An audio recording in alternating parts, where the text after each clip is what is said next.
Ok, entonces la clase nosotros pasada habíamos partido con juegos repetidos y hablamos de cuál es la definición de un juego repetido, cómo definir estrategia en términos de una máquina y de los Nash-Folk Theorem. Entonces lo más importante es que los Nash-Folk Theorem, ¿cierto? Lo que vamos a hacer aquí es que como los espacios de estrategia son tan grandes, lo que analizamos es cuáles son los sets de payoff que se pueden soportar como un Nash equilibrio, ¿ok? Entonces, la última parte nosotros habíamos visto que los jugadores, nosotros para incentivar que los jugadores cooperen, tienen que ser castigados. Pero puede ser de que ellos no tengan incentivo a castigar. Entonces, ¿qué es lo que vamos a hacer ahora? Vamos a ver esto de los Perfect Fall Theorem, que lo que hacen es que se aseguran que en equilibrio los jugadores sí tengan incentivo a castigar. Entonces, primero voy a hablar del Folk Theorem cuando las preferencias están representadas por este Limit Criterion y el otro cuando es el Discounting Criterion. Entonces, ¿qué vamos a hacer primero? En el caso del Perfect Folk Theorem para el Limit of Means Criteria, la estrategia que se usa para generar un payoff que sea enforzable castiga los desvíos, ¿ok? Entonces, como les mencionaba, cuando nosotros estábamos viendo los Nash Equilibrium, en definitiva estamos sumiendo el Trigger Strategy, y eso es que yo castigo para siempre. Pero a veces ese castigo es más fuerte de lo que se necesita para dar incentivo. Entonces, lo que vamos a hacer aquí es que vamos a suponer que nosotros podemos castigar a alguna gente en un número finito de periodos y eso es suficiente para quitar incentivo al desvío. Recuerden que nosotros dijimos que el min-max es el payoff que nosotros con el que vamos a castigar. Los otros jugadores minimizan y el jugador que está siendo castigado, dado eso, va a elegir su mejor respuesta y maximiza. Entonces, vamos a ver que si los jugadores satisfacen el Limits of Mean Criteria, entonces una estrategia, o sea, esto es lo importante, fíjense que si el castigo es lo suficientemente eficiente para hacer que la gente o desincentivar los desvíos, entonces en equilibrio eso no va a pasar, ¿no? O sea, por ejemplo, puede ser de que yo quiero tomar una decisión de si robar algo o no robarlo, entonces digo, mira, si lo robo me voy a ir a la cárcel, me van a castigar, entonces no lo robo. En equilibrio no fui a la cárcel, no, pero yo lo considero cuando tomo mi decisión. Entonces, en equilibrio, lo que va a pasar es que los jugadores van a recibir el payoff que se llama, va a estar en el equilibrium path, que son las acciones de lo que pasa, ¿ok? Entonces, yo puedo tener un equilibrium path, que es el outcome que yo quiero alcanzar, independiente del castigo, ¿cierto? Yo siempre voy a recibir el equilibrium path, siempre y cuando los castigos son lo suficientemente grandes para incentivarme a mantenerme en el equilibrium path. Son dos castigos distintos, van a generar el equilibrio, el mismo payoff en el equilibrium path. Entonces lo que vamos a ver es que usando si nosotros consideramos que los agentes tienen preferencias que se representan por el Limit of Mean Criterion, entonces puede ser de que los agentes solamente necesiten castigar un número finito de periodos. ¿Ok? A diferencia del caso anterior, cuando estábamos viendo el Nash-Folk Theorem, que ahí necesitábamos castigar a la gente por un número para siempre, ¿no? Entonces, para un número finito de periodo, infinito, perdón. Entonces, ¿qué es lo que va a decir el Perfect Fall Theorem? El Perfect Fall Theorem va a decir, recuerden que nosotros queremos saber cuáles son los payoffs que son sustentables en equilibrio, que se pueden sostener. Entonces, por ejemplo, si vamos a decir que para todo payoff que es feasible y estrictamente enforceable, acuérdense que nosotros vimos cómo era esto, las definiciones. Que esto es una combinación convexa y que esto tiene que ser mayor que el min-max. Va a ser un Salgame Perfect Equilibrium de los juegos de Limit of Means, en un juego donde las preferencias están representadas por este Limit of the Means criteria, ¿ok? Cuando el juego es repetido. Entonces, básicamente, ¿qué es lo que estamos diciendo, cierto? Entonces, lo que nosotros estamos diciendo es que este payoff, que es feasible, esta es la definición de feasible, que es también strictly enforceable, acuérdense que eso significa que es mayor que el min-max. Entonces vamos a tener una secuencia, ¿cierto?, de acciones que va a consistir en jugar BA un número de veces para cada A, ¿ok? Entonces básicamente esto es lo que estamos haciendo. Lo que vamos a hacer es que nosotros nos vamos a comprometer a jugar una estrategia A, un número BA de periodo. Si nadie se desvió en ese gamma número de periodo, entonces nosotros vamos a jugar de nuevo, ¿ok? Nosotros vamos a usar eso para después castigar. Entonces lo que nosotros queremos construir, ¿cierto? Una estrategia que genere esta secuencia de acciones, que va a ser una repetición de A, K, y que van a ser gamma ciclos. ¿Ok? Entonces vamos a jugar A, gamma veces, después vamos a jugar A, gamma veces, pero lo vamos a romper en ciclos. ¿Ok? Y vamos a decir que cada jugador va a castigar un número limitado de periodos. Entonces, primero, ¿cierto? Nosotros queremos ver básicamente cuáles son los incentivos que queremos quitarle a los jugadores, ¿cierto? Para que ellos se desvíen. Entonces, primero vamos a definir, ¿cierto? Un G star, un G estrella. Este G estrella es el valor máximo que un jugador puede ganar cuando se desvía. ¿Ok? O sea, obviamente la desviación tiene que generar un profit mayor que jugar la estrategia A, ¿no? Si no, no tendría para qué desviarse si la gente no raciona. Entonces, fíjense que nosotros sabemos que esto es verdad porque dijimos que este WI es enforceable, entonces mayor que el min-max. Entonces, ¿qué es lo que queremos? Nosotros queremos que esta desigualdad se cumpla para todos los jugadores. ¿Qué significa esto? Significa que recibir este pago, WI, tiene que ser mayor o igual que recibir la desviación más el castigo, ¿cierto? Y el castigo, como dijimos, se va a realizar por un M número de, M veces, ¿ok? Entonces, para cada jugador y una estrategia, ¿cierto?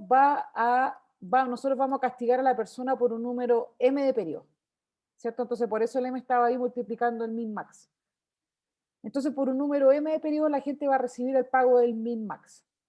Ahora, si nosotros quisiéramos pensar en esto, ¿cómo se vería si nosotros pensáramos en una máquina, ¿cierto? Lo que voy a hacer es que voy a construir una estrategia, ¿cierto? Primero definiendo cuál es el set de estados, después cuál es el estado inicial, la función de output, acuérdense que esa es la función que escoge la acción, y una función de transición. Entonces, por ejemplo, en este caso particular, ¿cierto? ¿Cuál va a ser el set de estado? El set de estado, vamos a tener miren, este set de aquí, básicamente está definiendo el estado donde nosotros estamos bien. Estamos tratando de jugar el outcome que nosotros queremos. Y este de aquí es el set que va a definir los castigos. ¿Ok? Entonces, por ejemplo, un estado de la norma K de 0 significa que estamos en el periodo K, ¿cierto?, del ciclo y que nadie tiene que ser castigado.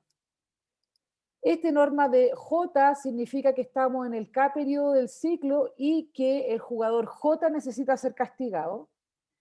Y el estado P, J de T, estamos en el castigo. O sea, acá se está ocurriendo el castigo. ¿Ok? Y fíjense que esto está en función de los periodos que quedan. ¿Cuántos periodos quedan para que sea castigo? Entonces, ¿cuál va a ser el estado inicial de la máquina, cierto? Vamos a comenzar con el estado inicial, obvio, y vamos a asumir que nadie tiene que ser castigado. Entonces, estamos aquí en el periodo donde estamos todos bien, ¿cierto? Y nadie tiene que ser castigado, porque nadie se ha desviado.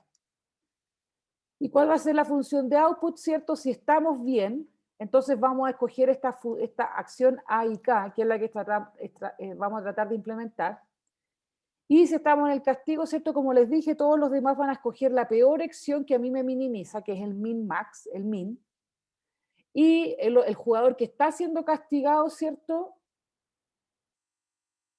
Ah, ya, esto sí, y juega la J.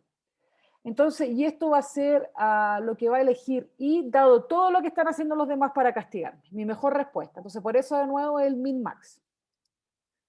¿Y cuál va a ser la función de transición? ¿Cierto? Entonces, la función de transición básicamente va a decir que si nadie está siendo castigado, ¿cierto?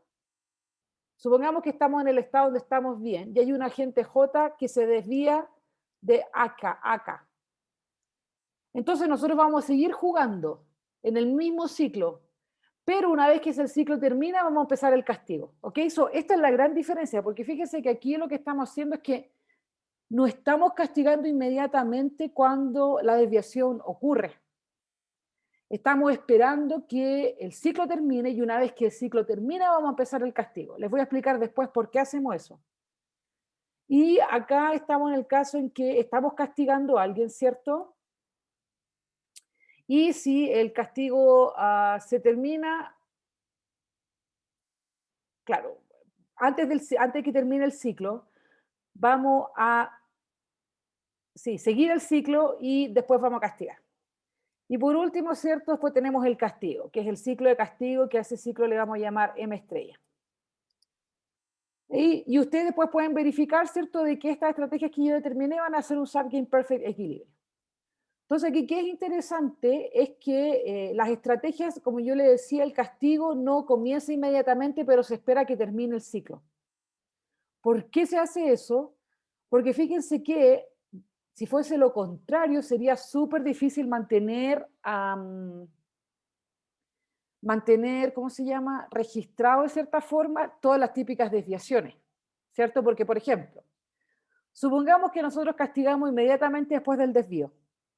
Entonces tenemos que tomar en cuenta, ¿cierto?, cuando calculamos el castigo, la posibilidad de que, que la gente se desvíe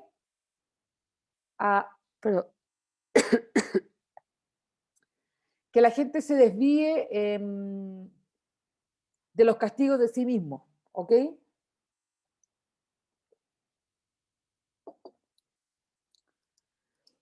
Y, ok, acá por ejemplo, este es un ejemplo, como yo le decía siempre, como en estos juegos lo que nosotros queremos encontrar un pago que sea enforceable, ¿cierto? Que a la gente le gusta. Entonces, fíjense en que en particular esta acción AA debería ser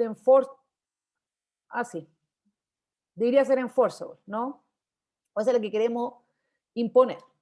Entonces, fíjense que, ¿cuál sería un ejemplo aquí? Entonces nosotros diríamos, mira, en cada periodo que se coge A, en cada periodo, se va a escoger a no ser que alguien se haya desviado. ¿Ok? Fíjense que aquí estamos diciendo que el ciclo tiene duración 1, un periodo.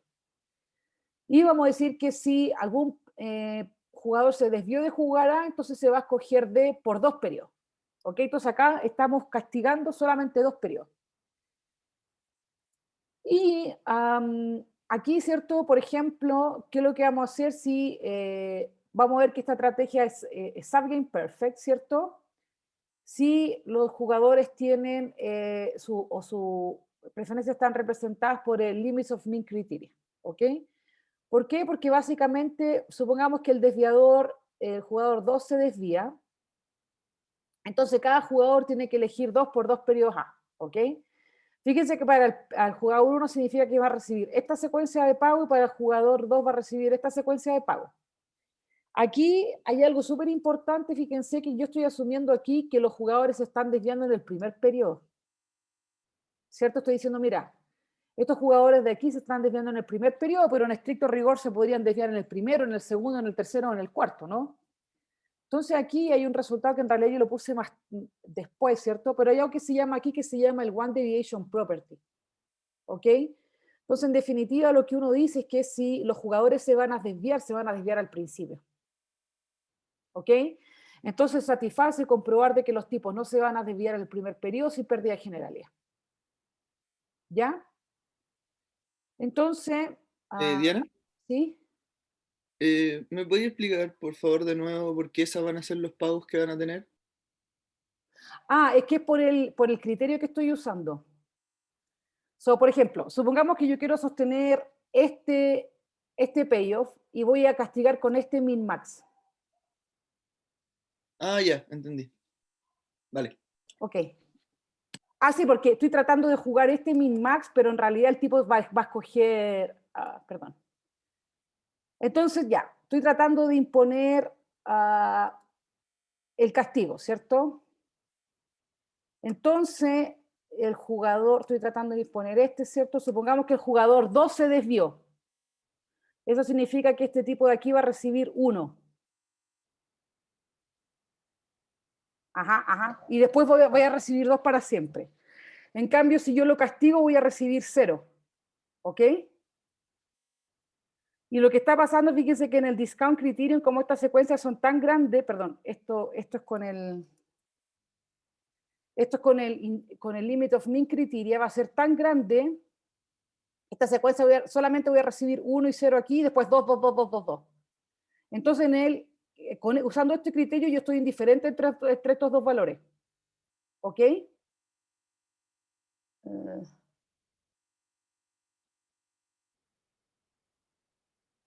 Sí, claro, porque este tipo se... Espérenme, espérate.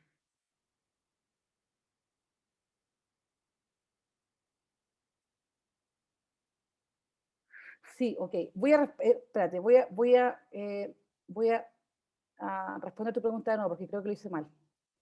Mira, este pago de aquí, 1-1, sería como, mira, si este tipo, queremos alcanzar este payoff. Después, ¿cierto? Supongamos que el jugador 2 se desvió. Eso significa que tenemos que jugar A. O sea, yo te voy a castigar jugando D, perdón, ¿cierto? Entonces, en ese caso, el jugador 1 recibiría 0-0, pero va a castigar solamente 2 periodos y después vuelve A. Y para el jugador, y ese sí castiga. Si no castiga, ¿cierto? El jugador 2 está jugando D, ¿cierto? Porque le conviene más, y en ese caso voy a recibir 1. Esa es la idea. Si yo castigo, recibo 0. Si no castigo, recibo 1. Entonces, eso es lo que estamos viendo. Si es que el tipo tiene incentivo a castigar aquí. Entonces, si él castiga, va a recibir 0, la secuencia 0, 0, 2, 2, 2, 2, y después 1, 1, 2, 2, 2, 2. ¿Ok? Y en este caso particular, usando esta forma en que se hace el weight de los payoffs, va a estar indiferente. Pero ¿qué pasa, por ejemplo, si nosotros consideramos el discount criteria?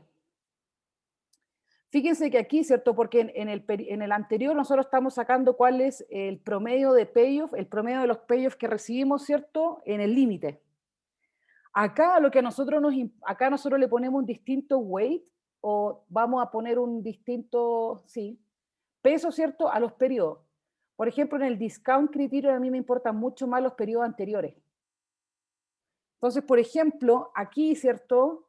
Lo que pasa, yo recibo, si castigo tengo que recibir 0 y 2, y si castigo aquí voy a recibir 1. Como yo le pongo menos peso a través del tiempo, ¿cierto? A los pagos que recibo en el futuro, aquí no va a haber indiferencia. Entonces, en particular, estrictamente yo voy a preferir jugar no castigar. Entonces, fíjense que aquí la diferencia es que acá sí tengo incentivo a castigar porque estoy indiferente entre los pagos. Aquí recibo 1 en los primeros 2 periodos si no castigo y 0 si castigo. Como yo uso el discount criterio y a mí me importa más lo que recibo hoy que lo que recibo mañana, ¿no? Entonces aquí no va a haber indiferencia. Yo prefiero estrictamente no castigar.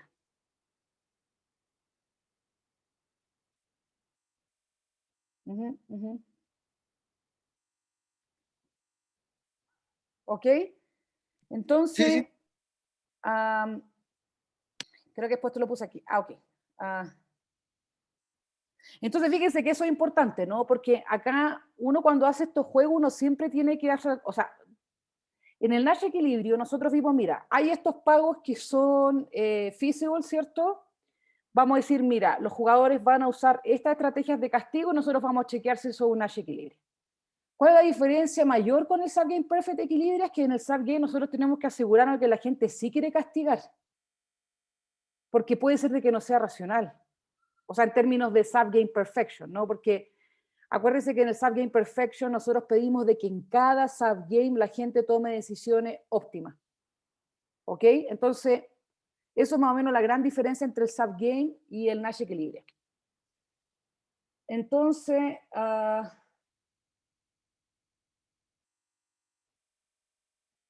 sea, acá básicamente está lo que hablamos antes, ¿no? Entonces, va a ser difícil alcanzar este payoff. ¿Por qué? Porque la gente, ya vimos que el jugador 1 no tiene sentido a castigar al jugador 2, entonces el jugador sabe eso, por lo tanto se va a desviar, etcétera, etcétera, etcétera. ¿Ok? Entonces, para sostener un payoff con un fault theorem, usando el criterio de discounting, lo que nosotros vamos a hacer es que vamos a asegurarnos de que la gente no se desvía del castigo. ¿Ok? ¿Y cómo vamos a hacer eso? Bueno, primero, ¿cuál va a ser el teorema? Entonces vamos a hacer, supongamos que A estrella es una, acuérdense que es un strictly un resultado, ¿cierto? Que es estrictamente enforzable, ¿no? O sea, básicamente lo que decimos es tomen un payoff, acuérdense de esto, tomen un payoff W. Si ese payoff W es estrictamente enforzable, entonces yo puedo encontrar una estrategia A, o una acción A, perdón, tal que yo puedo sostener eso como un payoff enforzable, ¿ok? Y asumamos que tenemos una colección de acciones, ¿cierto? Ahí, tal que cada jugador prefiere jugar A estrella que ahí, ¿ok? Sí, que existe por lo menos un jugador que, no, todos prefieren. Entonces lo que vamos a hacer acá, fíjense que nosotros la diferencia con el otro es que vamos a tratar de caracterizar este delta. Entonces acuérdense que este delta era el factor de descuento. Eso es como la gente descuenta los pagos futuros. Entonces básicamente lo que nosotros vamos a encontrar es que dame una acción que es estrictamente forzable, entonces yo voy a poder encontrar un delta tal que voy a poder sostener esa secuencia de acciones como un subgame perfect equilibrio. ¿Ok? Entonces, bueno, tienen que haber visto un ejemplo con Rubén, pero vamos a ver aquí también. Entonces, ¿cuáles van a ser las estrategias que vamos a usar para sustentar una A estrella? ¿Ok? Entonces, de nuevo, vamos a definir cuál es el set de estado, de los estados iniciales, la función de output y la función de transición. Entonces, fíjense que igual que antes, nosotros vamos a tomar un set, ¿cierto? Que van a ser el set de estados donde nosotros vamos a estar cooperando, vamos a estar jugando el outcome que queremos alcanzar. Y vamos a tener un set de castigo. ¿Ok? Entonces, vamos a tener un estado inicial cuando parte el juego, ¿no? Después vamos a tener que CJ es el estado donde estamos cooperando, ¿cierto? Después de que sea castigado alguien. Y PJDT, este va a ser el estado de nuevo donde vamos a estar castigando, súper similar al otro, ¿no? Entonces acá vamos a tener un estado inicial. Fíjense qué es lo que vamos a hacer. Entonces, cuando estamos cooperando, vamos a jugar alguna acción A. Cada gente tiene que escoger, o la máquina va a escoger una acción AJ para cada jugador J, ¿no? Y también el castigo, igual que siempre. El castigo vamos a castigar con el min. La otra gente está tratando de minimizarte y si tú eres el castigado vas a tratar de maximizar tu pago, entonces vas a elegir tu best response. Por eso se llama el pago min-max, ¿no? Después vamos a tener la función de transición, ¿cierto? Entonces, si estamos si estamos en alguna acción CJ, vamos a quedarnos en CJ a no ser que algún jugador K se desvía. ¿Ok? En caso que alguien se desvíe, ¿cierto? Entonces vamos a castigar a esa persona. Y fíjense que acá lo que estamos haciendo con esto, aparte de aquí al final, estamos chequeando que nadie se va a desviar del castigo. Entonces, por ejemplo, supongamos que estamos castigando a J, ¿cierto? Y hay un K que se desvía, entonces nosotros vamos a castigar a K. Y en el caso contrario, ¿cierto? Nos mantenemos en el castigo hasta que el castigo se acaba y después volvemos a la cooperación. Entonces, fíjense aquí también lo que estamos haciendo es que estamos castigando por un nuevo periodo finito. Acá la gran diferencia, ¿cierto? Es que estamos chequeando las desviaciones de los castigos, explícitamente. ¿Ok? Entonces, como yo les decía, la gran diferencia aquí en estos juegos del discount, ¿cierto? Que en realidad es el que nos vamos a enfocar más, para el examen también, para el control.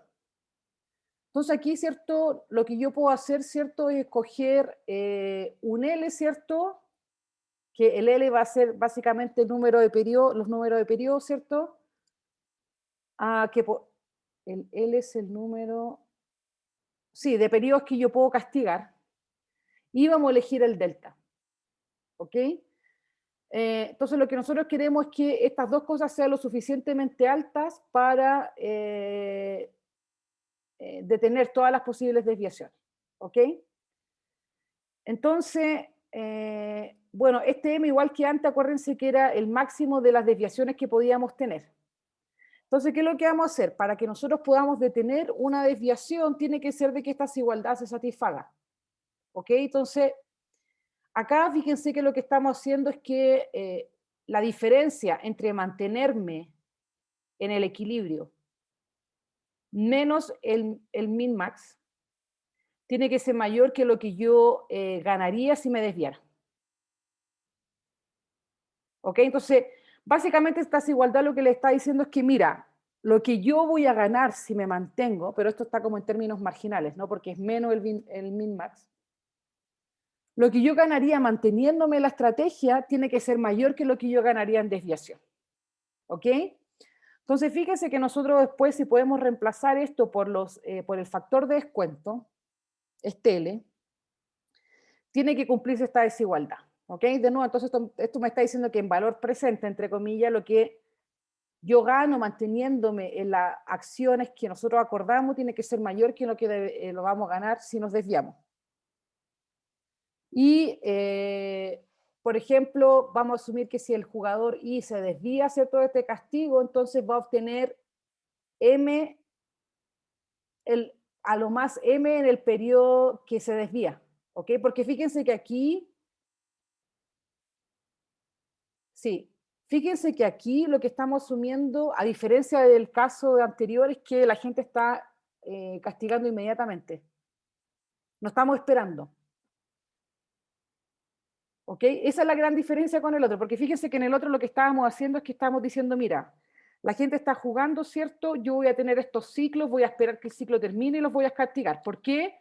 Porque no queríamos correr con ese caso de que la gente se va a desviar, se va a desviar, se va a desviar después.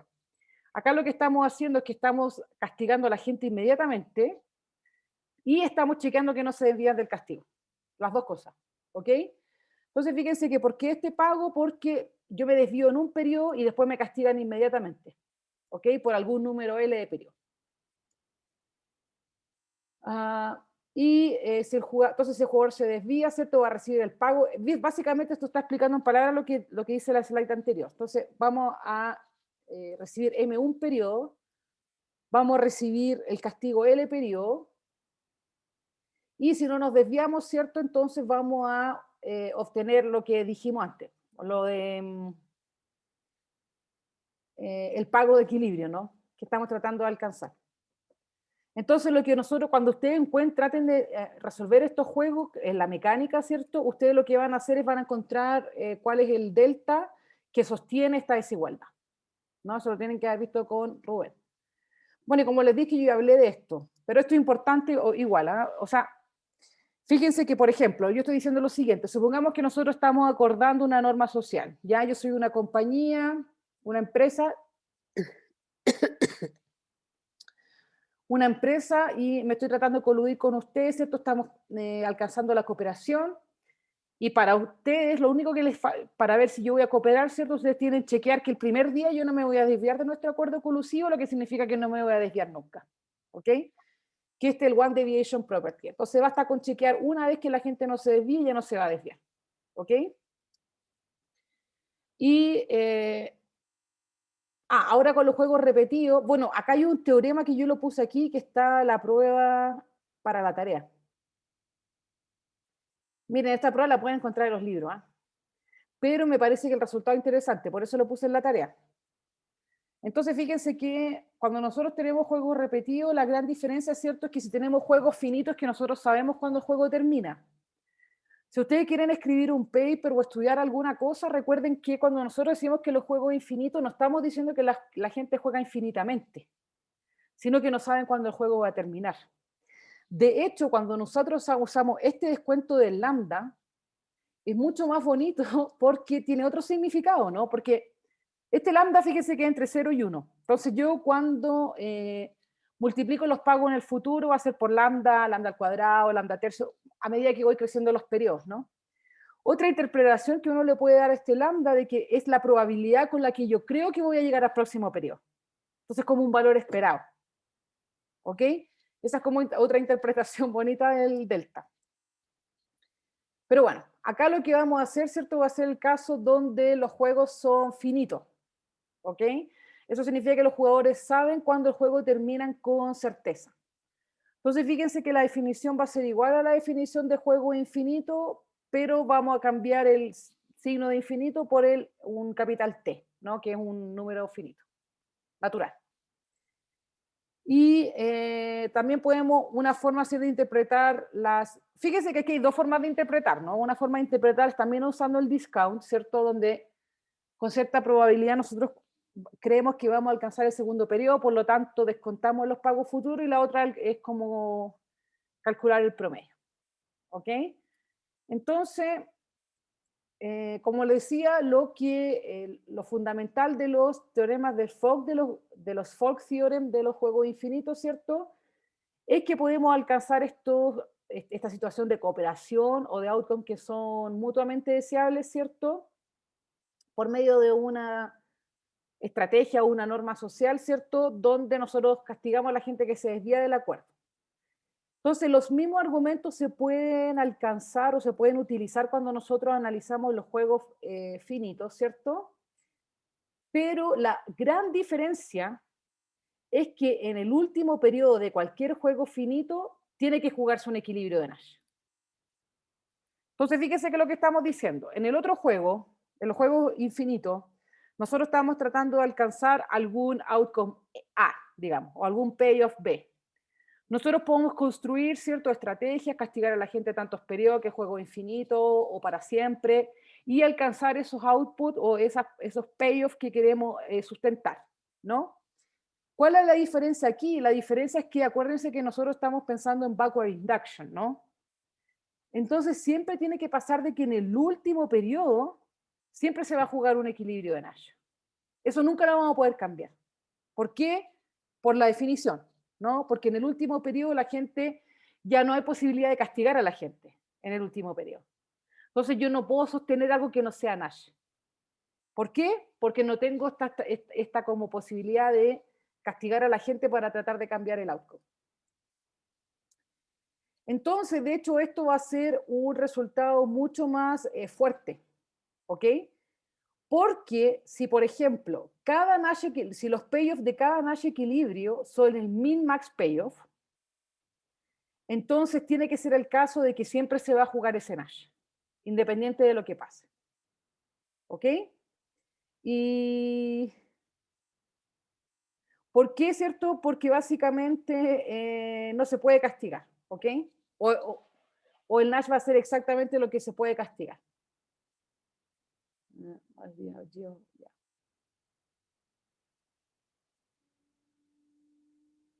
Ustedes pueden probar, de hecho, ¿cierto? Porque, bueno, básicamente eso es la tarea, ¿no? Porque, bueno, hay que mostrarles una idea aquí.